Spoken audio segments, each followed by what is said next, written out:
Здравствуйте, дорогие друзья!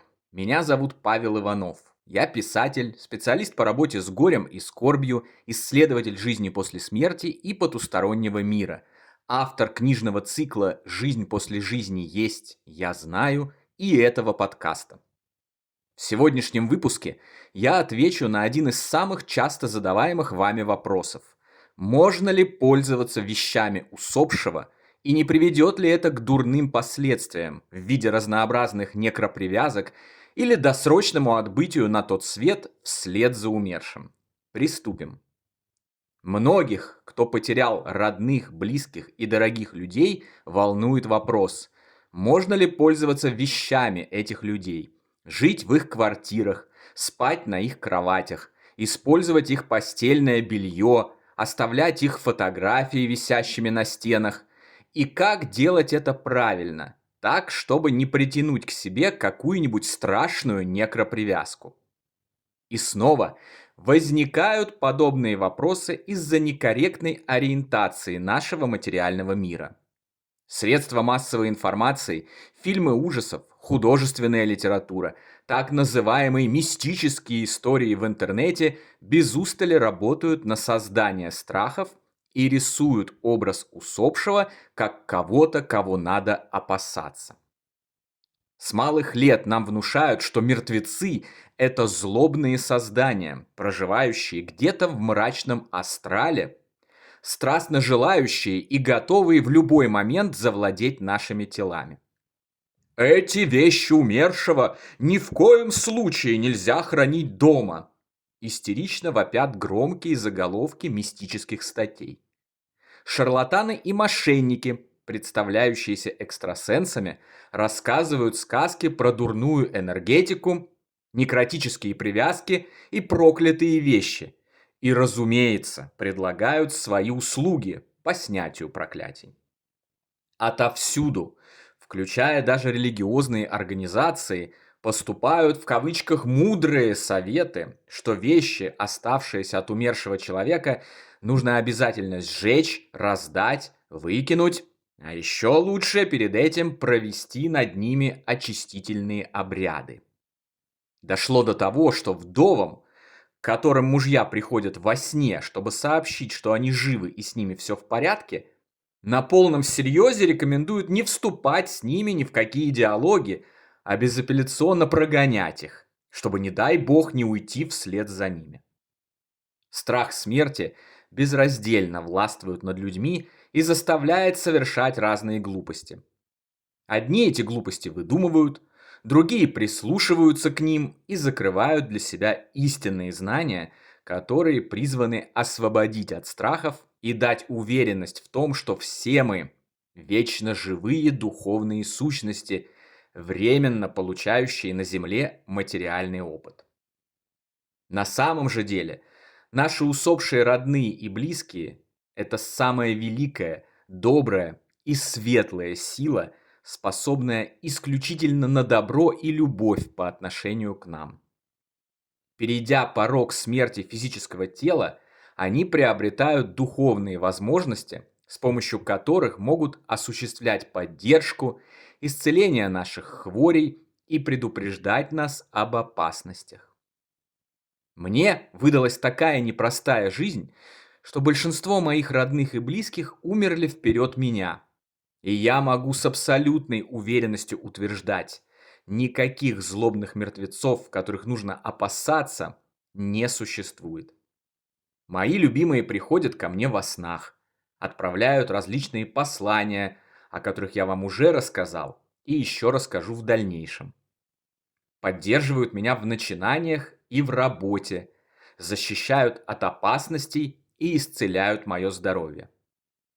С каждым ушедшим на тот свет родным человеком я чувствовал, как возрастает духовная поддержка.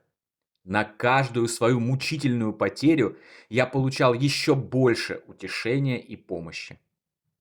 Я обнаружил, что словно по волшебству постоянно решаются те или иные вопросы. Исчезают те или иные проблемы.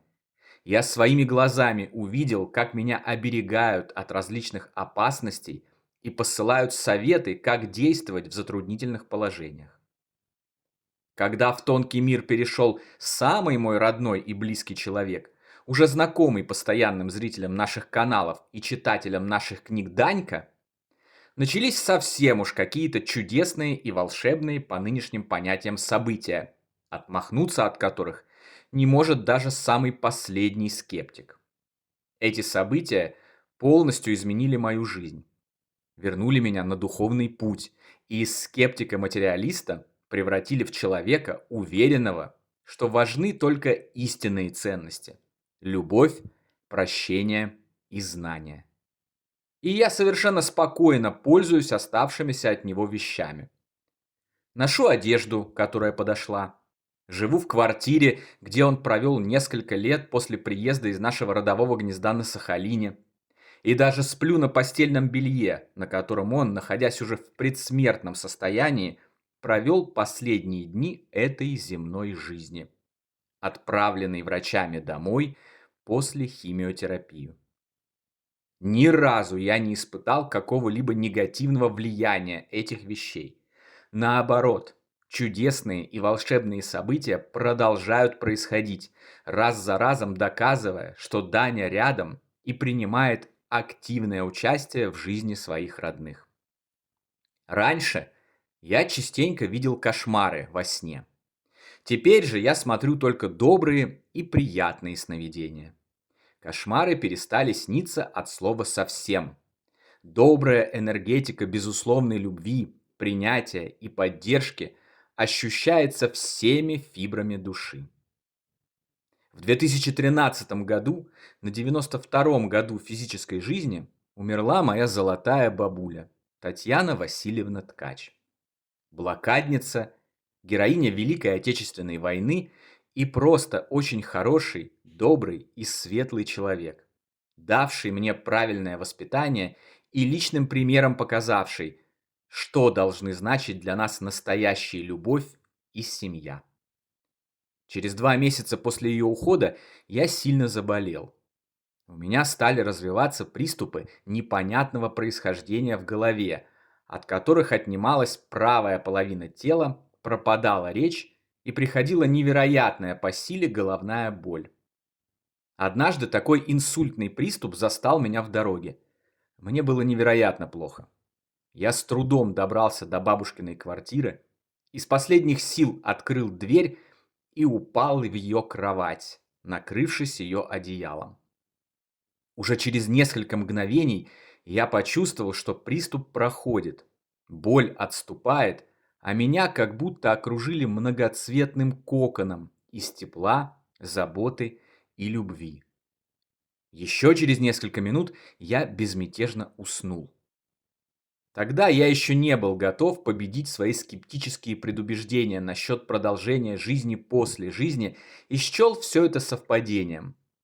Впереди меня ждали долгие месяцы скитания по больницам, десятки тестов и анализов, сотни мучительных приступов, 3 спинномозговые пункции и полное непонимание врачами причины того, что со мною происходит.